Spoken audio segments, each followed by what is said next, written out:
मैंने देखते देखते अंत में क्या देखा कि सिंहासन रखे गए और कोई अति प्राचीन विराजमान हुआ। उसका वस्त्र हिम सा उजला और सिर के बाल निर्मल ऊन के समान थे। उसका सिंहासन अग्निमय और उसके पहिए धधकती हुई आग के से देख पड़ते थे।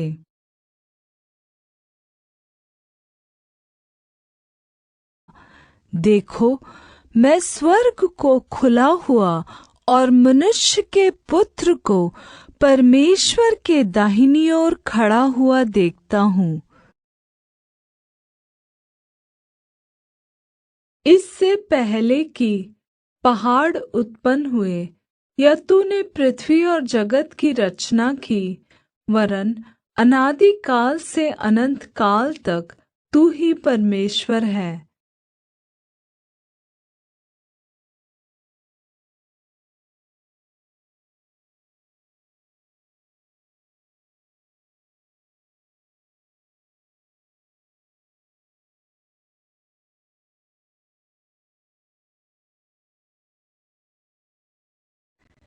मैंने दृष्टि की और देखो, एक उजला बादल है और उस बादल पर मनुष्य के पुत्र सदृश कोई बैठा है, जिसके सिर पर सोने का मुकुट और हाथ में उत्तम हँसुआ है।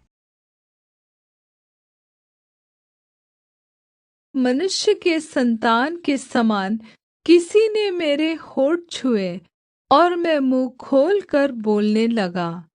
और जो मेरे सामने खड़ा था उससे मैंने कहा, हे मेरे प्रभु, दर्शन की बातों के कारण मुझको पीड़ा सी उठी और मुझ में कुछ भी बल नहीं रहा।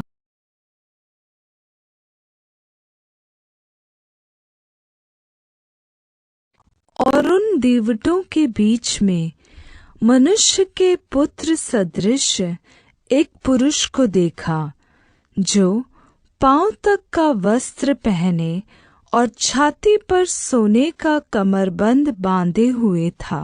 उसके सिर और बाल श्वेत ऊन वरन हिम के समान उज्ज्वल थे और उसकी आँखें आग की ज्वाला के समान। उसके पाँव उत्तम पीतल के समान थे, जो मानो भट्ठी में तपाए गए हो, और उसका शब्द बहुत जल के शब्द के समान था।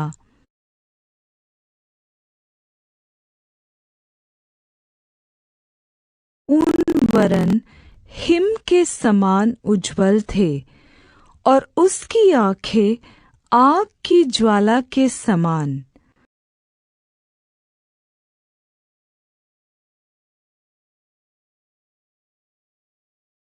जब तक वह अति प्राचीन न आया और परम प्रधान के पवित्र लोग न्यायी न ठहरे और उन पवित्र लोगों के राज्याधिकारी होने का समय न आ पहुँचा।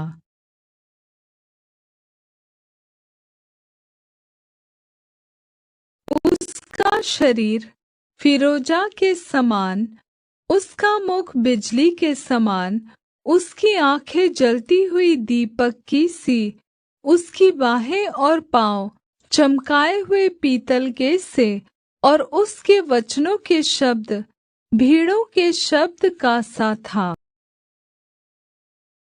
यहोवा जो इज़राइल का राजा है, अर्थात सेनाओं का यहोवा जो उसका छुड़ाने वाला है, वह यह कहता है, मैं सबसे पहला हूँ और मैं ही अंत तक रहूँगा। मुझे छोड़ कोई परमेश्वर है ही नहीं।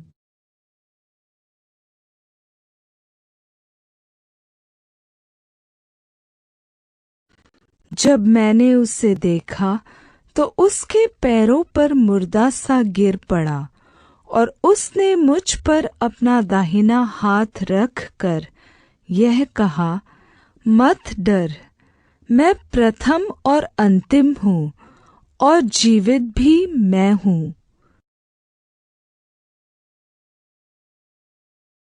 इससे पहले कि पहाड़ उत्पन्न हुए या तूने पृथ्वी और जगत की रचना की, वरन अनादि काल से अनंत काल तक तू ही परमेश्वर है।